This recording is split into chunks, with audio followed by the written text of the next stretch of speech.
नमस्कार, पंजाब केसरी टीवी देख रहे सभी दर्शकों का स्वागत है। और इस वक्त हम सोलन क्षेत्रीय अस्पताल से आपके साथ लाइव जुड़े हुए हैं। देश में कोरोना का एक नया वेरिएंट ने दस्तक दी है और उसके बाद स्वास्थ्य विभाग भी सतर्क हो गया है, केंद्र सरकार भी सतर्क हो गई है। हालांकि मामले अभी केरला में ही सामने आए हैं और अब बताया जा रहा है कि महाराष्ट्र में भी धीरे धीरे यह वेरिएंट JN को कोरोना JN1 नाम है और यह वेरिएंट इस वक्त दस्तक दे रहा है और अब महाराष्ट्र में धीरे धीरे पांव सार रहा है। हिमाचल में भी स्वास्थ्य विभाग ने एडवाइजरी सभी जिला को जारी कर दी है। और क्या पूरा मामला है और इस वेरिएंट कितना घातक, जो पूर्व में कोरोना के हिमाचल प्रदेश में मामले देखने को मिले थे, काफी सारे लोगों की मौत भी थी, करीब 3000 से ऊपर मौत का आंकड़ा कोरोना के दौरान पहुंचा था। अगर सोलन की बात करें तो सोलन में भी करीब 450 लोगों की कोरोना की वजह से मौत हुई थी। तो नए वेरिएंट को लेकर स्वास्थ्य विभाग कितना अलर्ट है, इसके पर चर्चा करने के लिए हमारे साथ डॉक्टर अमित रंजन जी इस वक्त जुड़े हैं, जिला स्वास्थ्य अधिकारी हैं। इनके पूरे जिम में पूरा सोलन जिला है, तो उनसे जानते हैं। सर, पंजाब केसरी टीवी में आपका बहुत बहुत स्वागत है। धन्यवाद। कोरोना का अब नया वेरिएंट ने देश में दस्तक दी है और स्वास्थ्य विभाग ने अलर्ट जारी किया है, केंद्र सरकार की ओर से भी एडवाइजरी जारी हुई है। तो कितना तैयार है स्वास्थ्य विभाग? अभी जो WHO ने इसको एक्चुअली वेरिएंट ऑफ इंटरेस्ट कहा है, ये JN1 वेरिएंट है और इसके केसेस जो हैं वो US से, चाइना और सिंगापुर में आए हैं। इंडिया में अभी कुछ केसेस पहले केरला में आए हैं, अभी शायद महाराष्ट्र में भी कुछ केसेस आए हैं। तो इस के तहत हमें सेंट्रल गवर्नमेंट की गाइडलाइंस और स्टेट की एडवाइजरी प्राप्त हुई है। इस वेरिएंट के बारे में मैं पहले बताना चाहूँगा कि ये जो JN1 वेरिएंट है, अभी तक जो भी स्टडीज सामने आई हैं, ये वेरिएंट जो प्रेजेंटली सर्कुलेटिंग वेरिएंट्स हैं कोविड वायरस के, कोरोना के, उनसे ज्यादा थ्रेट नहीं कॉज कर रहा है। There is no evidence to suggest कि it is causing an increased threat to the public health as compare to the circulating variants. और इसमें भी जो ट्रीटमेंट पहले था वही ट्रीटमेंट इसमें भी इफेक्टिव है और जो वैक्सीन्स अवेलेबल हैं वो वैक्सीन्स भी इसके अगेंस्ट इफेक्टिव हैं। अभी तक ये स्टडीज में यही चीज सामने आई है। तो लेकिन इसके लिए मैं ये कहना चाहूँगा आपके माध्यम से सभी से ये रिक्वेस्ट के कोविड एप्रोप्रिएट बिहेवियर को अपनाएं, बिकॉज प्रिवेंशन तो उसी से होनी है और कोविड अब हमारे बीच में है तो इक्का दुक्का केसेस जो पुराने वेरिएंट्स हैं उनके भी आते रहते हैं। तो हमें कोविड एप्रोप्रिएट बिहेवियर अपनाना चाहिए, यानी कि repeated hand wash, masking and social distancing. और जहां तक विभाग की तैयारी का सवाल है, विभाग पूर्णतया तैयार है और हमें जो गाइडलाइंस स्टेट से प्राप्त हुई हैं वो हमने सभी ब्लॉक्स को निर्देश दे दिए हैं कि वो अलर्ट पे है विभाग पूरी तरह से। We are ready to face the things अगर जिस तरह से भी, पर अभी तक हमारे यहाँ कोई ऐसा मामला नहीं आया। जब भी कोरोना की बात होती है, जब भी नया वेरिएंट आता है, तो सोलन में चिंताएं सरकार भी बढ़ जाती है, स्वास्थ्य विभाग की भी बढ़ जाती है, क्योंकि प्रदेश का सबसे बड़ा औद्योगिक क्षेत्र BBN सोलन जिला में है। प्रदेश का सबसे पुराना औद्योगिक क्षेत्र परमाणु सोलन जिला में है और सोलन हिमाचल प्रदेश का प्रवेश द्वार भी है। हजारों की संख्या में लोग औद्योगिक क्षेत्र में भी आते हैं, बाहरी राज्यों के भी आते हैं और उसके कारण कई बार काफी संभावना बनी रहती है कि इस तरह के, क्योंकि केरला से भी लोग BBN में आ रहे हैं, तो किस तरह से नजर रखी जा रही है?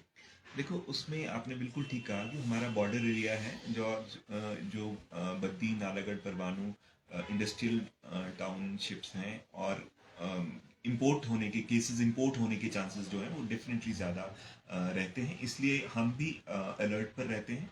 तो उसमें यही रहता है कि अगर कोई भी ILI, इन्फ्लुएंजा लाइक इलनेस के जो भी केसेस आते हैं उनकी जांच की जाए और फिर अगर कोई पॉजिटिव केस आता है, जैसे हमारा रैपिड एंटीजन टेस्ट में कोई पॉजिटिव आता है, तो उसको हम उसका RT-PCR करते हैं और उसके बाद RT-PCR में एज पर गाइडलाइंस उसको हम जीनोम सीक्वेंसिंग के लिए दिल्ली भेजते हैं तो ये हमारा प्रोटोकॉल है, यही हम इसको स्ट्रिक्टली अडियर कर रहे हैं, और इसके निर्देश भी हमने जो नालागढ़, परवाणू, बद्दी सब जगह हमने यही निर्देश जारी किए। तो सर क्या सैंपलिंग को बढ़ाया जा रहा है, क्योंकि अब हम देख रहे थे कि कोरोना लगभग समाप्त हो चुका था, लोग भी अब भूलने लग गए थे धीरे धीरे कोरोना को लेकर।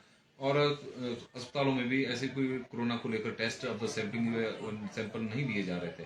तो क्या दोबारा से फिर सैंपलिंग शुरू होगी? हाँ जी, फिलहाल हमने निर्देश दिए हैं, जो हमें जैसी गाइडलाइंस प्राप्त हुई हैं, तो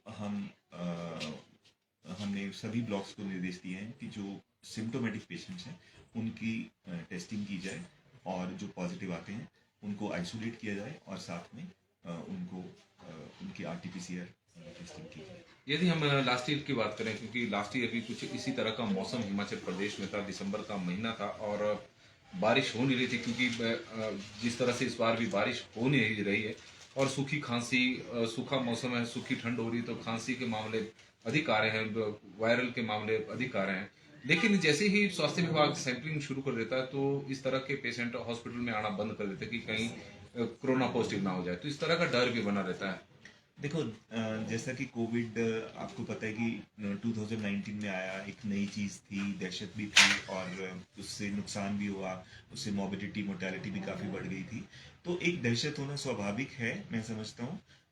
लेकिन डरना नहीं चाहिए हमें, उसको जो उसका प्रोटोकॉल है, कोविड अप्रोप्रिएट बिहेवियर हमें अपनाना चाहिए, क्योंकि वो हर तरह से कोविड के जितने भी वेरिएंट्स हैं उनसे प्रिवेंशन के लिए वो हेल्प करता है।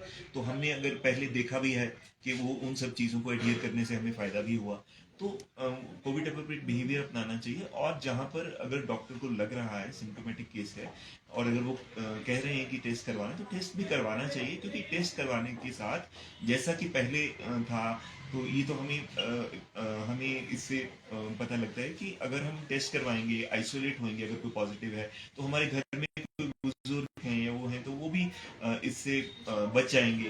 नहीं तो उनको भी होने के चांसेस हैं, और अगर वो उनको कोई कोमॉर्बिडिटी है, कोई और डिजीज है, तो उनको सीरियस सिम्टम्स होने के चांसेस हो जाते हैं। तो इसलिए मैं तो यही कहना चाहूँगा कि अगर कोई सिम्टोमेटिक केसेस हैं, और जिस तरह से हमने एडवाइजरी जारी करी है, अगर डॉक्टर्स कहते हैं कि इसका टेस्ट करवाना है, तो वो करवाना चाहिए। लोगों को उसके लिए उसको अवॉइड नहीं करना चाहिए, और उसके लिए जो प्रिकॉशंस है वो लेनी चाहिए।